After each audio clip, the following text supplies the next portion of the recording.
As part of our ongoing findings, we have the opportunity to speak with retired army officers and experienced security consultants, and they shed light on the conflict in Benue State, its causes, and potential solutions.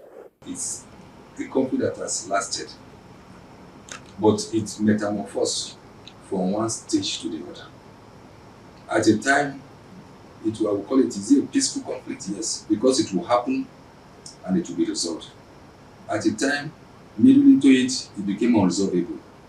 It seems unresolvable. At a time, we had information that people outside us, outside Benue State, started intervening. And that was where it became like a monster. The security consultants gave insight in successful conflict resolution efforts that can be used in Benue State, which often include community-led peace initiatives facilitated by government support. Even if there are crises, if weapons are reduced, the casualty would reduce. Where you allow these weapons to continue coming in, then the mass casualties will continue. Second point is to initiate peace-building measures within the communities, bridge the gap between communities. The level of distrust based on identity, based on religion, based on other factors will need to be neutralized. Once they do that, then the communities together can form groups that will now be preventing any outsider who decides to come and want to destroy the peace that has existed. The third point is to improve the socioeconomic conditions in the state. The insights from our guest, based on his perspectives and experiences in Pakistan and other countries with similar situation, highlight the potential for peaceful coexistence in regions plagued by conflicts. I was on study visits to about 2 or 3 African locations where we have cattle raiders here, I think nomads also, but they got to a time in Namibia, Botswana, amongst others, they now started ranching, which I believe, I didn't go into the details of the history of what happened before then, that encouraged farmers, or call them farmers now, people, animal husbandry, particularly cattle and cows, and ranching. I believe that was what the government, as it were then, Samuel Oton's government did, which I tell you is good. But what about this understanding of the people who are already used to moving their cattle from one place to the other? Do they understand it? What about the education? So the key thing here for me is the education. Who are the people to educate them? Are those people ready to do it? Are they doing it? That is the other leg to it. That yes, ranching and open grazing has come to stay in Benue, and even some other southern states also started copying them. I may not be very exact. I think on those states, on Delta and all that, we are saying, look, ranch and ranch and ranch, when we are having all these conflicts there. So one cannot say it is totally the solution to it, because yes, even then we hear that people follow, they say McMahon and all, they say they will try to acquire this and that places to ranch and all. But they realize themselves, do they understand that? Are they carrying them along? Until this truth need to be there amongst others. I will not say it is total. It is a one-legged solution now. Education, getting to carry the real people in the farm who are the headers, the one that move from place to place, to agree with that law, when it's said by law, yes. In my local government area, the land was known for its rich agricultural heritage.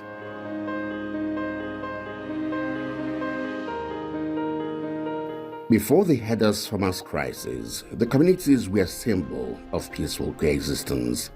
The farmers and headers lived side by side, their livelihoods intertwined. They shared the fertile land, respecting the traditions of generations past.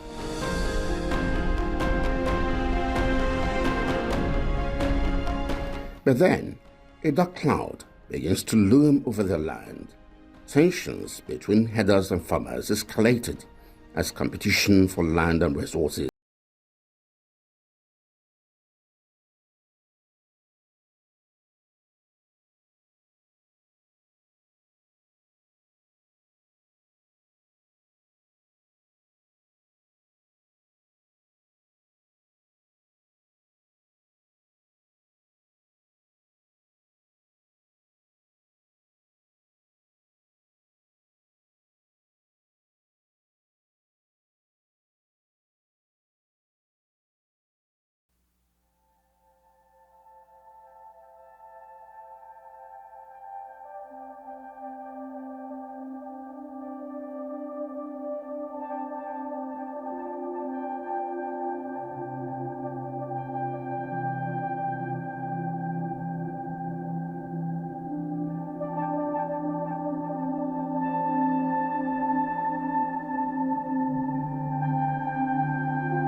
Headers, farmers, and experts, a more peaceful coexistence seems achievable.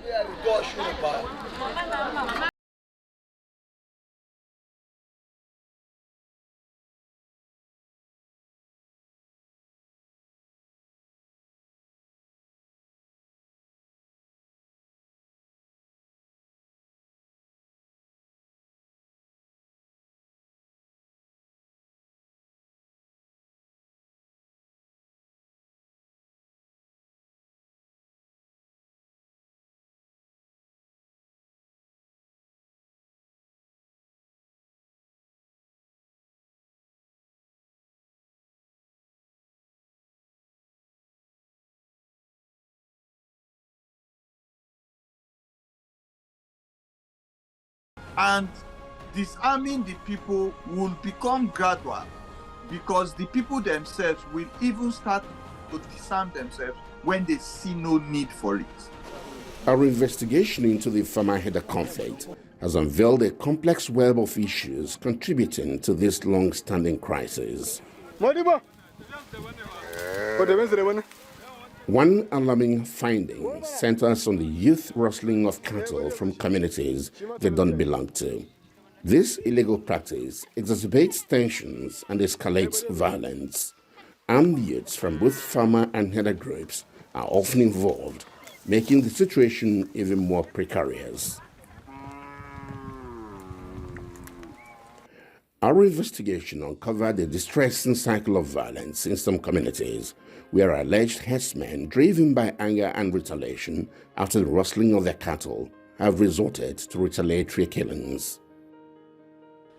This tragic pattern highlights the dire consequences of the header-farmer conflict, where both sides have become victims of violence, further deepening the wounds of these already tense regions. Breaking this cycle and seeking a path towards reconciliation and lasting peace becomes increasingly urgent.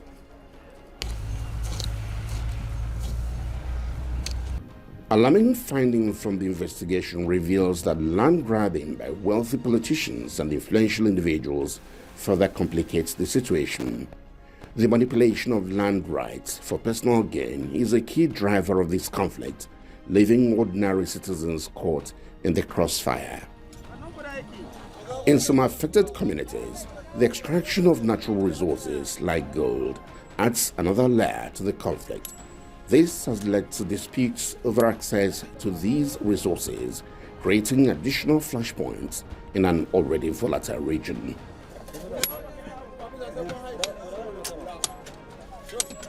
For instance, in Benue, in Logo, that Aziz particularly, if you go there, you see Chinese have fenced, I don't know how many hectares of land. I don't have the report here, but if I have, if I get it, I will share it with you. Serious hectares of land that they are taking in. Trailers loads of whatever thing that it is comes out in the night. So when we did that research and we tried to talk to the traditional institutions, they said they can't help it, because the moment they talked about it, they are being killed. And so many people have been killed there. Nobody goes into that place. Even the traditional leader said he was not aware of what is going on. And that he has tried to find out, but the people will tell you that they got their license straight from the federal government. So, and their sons and daughters who are very rich that are taking over those lands. And that the Chinese cannot be in those lands without the people knowing. In Konde local government, where the crises are ongoing, fresh now, which we are attributing it to farmer versus herders crisis, it's also about the goal that I understand, the shared boundary between Cameroon and that. And that Aziz, I understand that there's so much mineral resources that have been gotten from there. And that is what is fueling. Why these crises are ongoing, mining is ongoing. Nobody stops them. So we must review it from a holistic perspective. Who are these political elites? In Agila land, when I did that conflict, when I reviewed that, it was quite interesting that most of the people who were fueling the crisis were the sons and daughters of elites of that community. The farmers need the land to farm. The herders need the land to graze. So there is struggle over that land. And because of the struggle over that land, it becomes struggle for survival of the fittest. And in this case, the bloodletting, the conflicts, the killings, and the occupation we are seeing explains it all.